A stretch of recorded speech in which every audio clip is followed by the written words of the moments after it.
Hello everyone, Space Whale here with another Dungeons & Dragons 5th edition video. I'm covering Dexterity today. So Dexterity applies to 3 core skills: Acrobatics, Sleight of Hand, and Stealth. So Acrobatics is your diving, your ducking, your balancing. It's a general check that you use whenever you make a jump and you might fail. And the Dungeon Master says, okay, roll me Acrobatics to see if you can recover smoothly enough to not fall into this ravine and die. So you'd roll an acrobatics check in that case. The second one, Sleight of Hand. Sleight of Hand is great for your rogue types, thieving type characters. It's also good in general if you're trying to, like, say, plant an object on someone without getting caught, or you're trying to steal something from someone. You would do Sleight of Hand. Anything that requires like a Ledgerman type skill. And then you have Stealth. Stealth is your ability to hide and sneak around and remain hidden, which it's really good if you're trying to not be noticed by your enemies, and you're just like, hey, I want to be really careful, and I don't want to have someone get a jump on me. I want to get the jump on them and surprise them. You would try to use Stealth to sneak up on them in order to get free shots on them, essentially. Some of the other things that you might get, Dungeon Master might throw at you that require dexterity-based checks are picking locks and playing musical instruments. Also, crafting small, highly detailed objects. That's another one people like to forget about.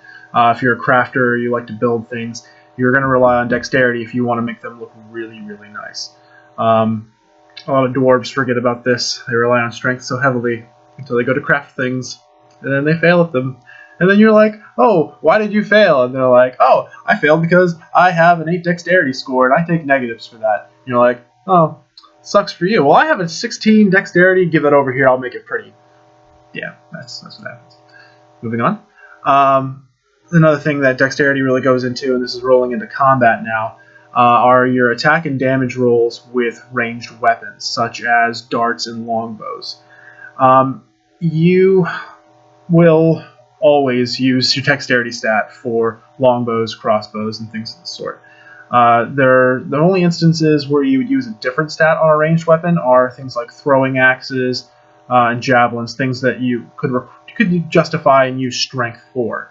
It's in the description under the equipment inside the player's handbook. It details that all for you. So if you have any questions about if your items use dexterity or strength, it'll note it in the actual weapons description in the player's handbook. Another thing that you can use dexterity modifier for in place of your strength modifier, finesse weapons like the rapier and the dagger. So if you want to use a melee weapon and you want to rely on dexterity, you can use daggers and rapiers and use your dexterity modifier in place of strength for that melee weapon, which is really useful for characters that rely heavily on dexterity, like the rogue. You can do a monk build that's really good with that too. Rangers as well. You can go a number of ways with those characters, but more often than not, you'll use dexterity. Dexterity is also applied to your armor class, assuming that your armor allows you to use your dexterity modifier. So the higher or heavier armor you get, it's going to take away more of your dexterity modifier from your armor class. So depending on what class you're playing, it can be a good thing where you say, well, I really don't need dexterity because I'm a fighter and I wear heavy plate and I use a shield. So it's kind of useless because I can just stand there and take a beating all day long and not have to care about using my dexterity to get out of the way. I'll just take the hits. Or if you're a squishier character, dexterity means a lot more to you. So you're going to want to apply more of that to your armor class.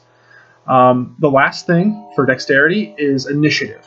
So when you're rolling initiative, which is the order in which everyone acts in combat, you're going to need to make an initiative roll.